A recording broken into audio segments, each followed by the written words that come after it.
to your tutorial on sending your dog to their boundary. Now, you should have watched your previous boundaries basics videos to help you get to this point, but just a quick recap.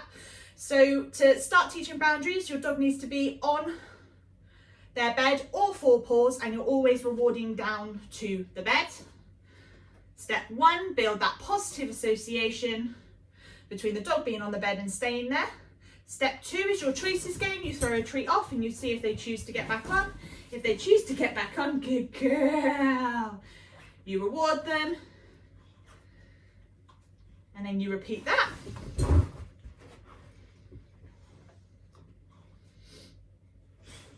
Good girl, well done. You can then move on to adding distractions and adding the 3 Ds, so distance, duration and distraction in. So you might start adding distance. Good.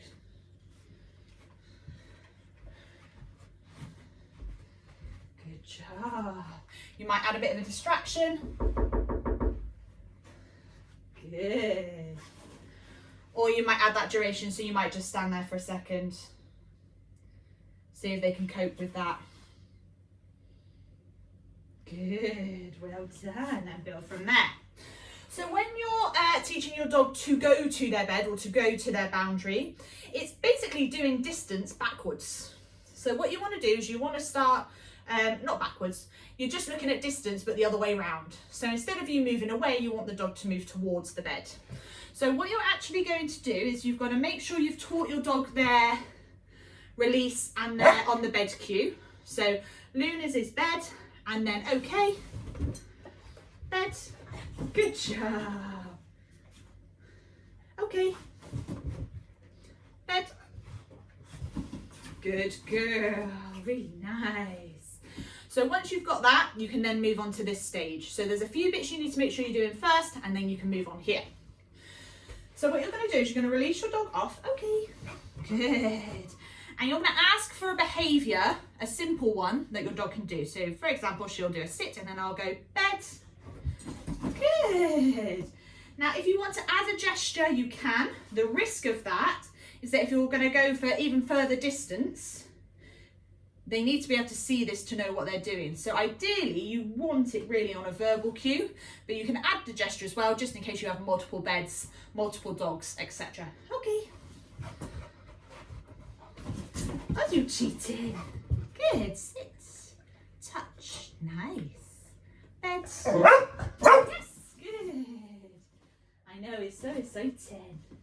So exciting. Okay, and from there, you then just take one step back and you build it up. If you're finding that one step back is too much for your dog, it might be a single half step instead of a whole step.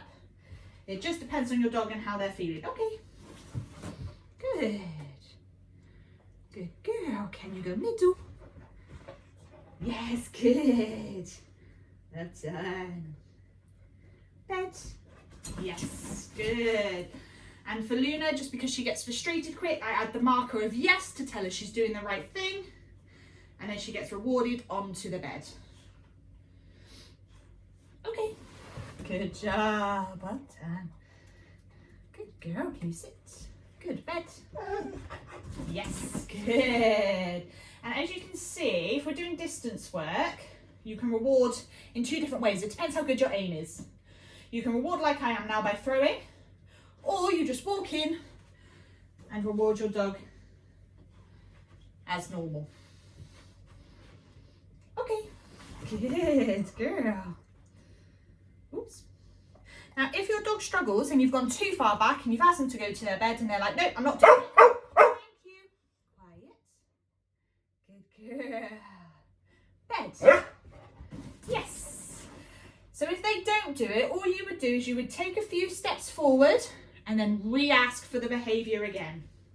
What that does is that just helps the dog understand where you want them to go, and it might just mean you've got a bit too far distance-wise, that they then almost malfunction and go, nope, can't do that behaviour, I'm not sure what I'm doing.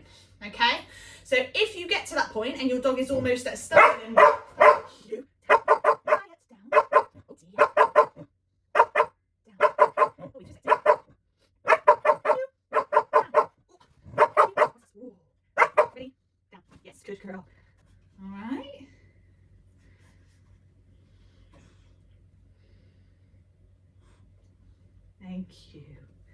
Oh dear. So yes, so if your dog really struggles with that, it might have mean, thank you.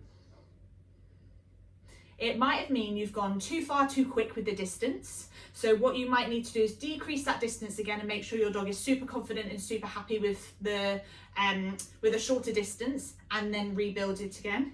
It might be as well that you're asking the dog to do too much distance for too long. So you might have done 4 repetitions of a really far distance and they're starting to get bored, or they're not happy, or they get frustrated with doing the behaviour. So make sure you mix up the distance you're asking your dog to do when you're sending them to their bed as well. Good job. And you might need to, like I've done with Luna, you might just need to reward them on the bed again for a minute to help them calm down, because again, movement is a highly arousing behaviour, gets them excited, gets them frustrated, especially if they've done this exercise quite a few times. And then you can carry on, okay? Okay, good. Bed. Yes, good girl. Oh, see, bad aim. So if you think you've got a bad aim, just come back in. Again, I might add a distance. Good. I would say do a star jump, but I'm not going to do that because, again, as you can see, I'm pregnant and I don't want to pee my pants on video. Okay. Yes, good. Bed. Yes, good job. And then because Luna's on a bit of a frustrated one today, I'm going to do a closer distance, but just the word, okay? Bed. Yeah, good girl. So I removed the criteria with the hand, so I'm making it easier for her. Yeah, all these extra little steps have an effect on whether your dog will feel like they can do the behaviour or not. So if you've added the gesture and you've only done it to, say, out here, and you're asking for it over there, they're not going to know what you're talking about. Same with your verbal.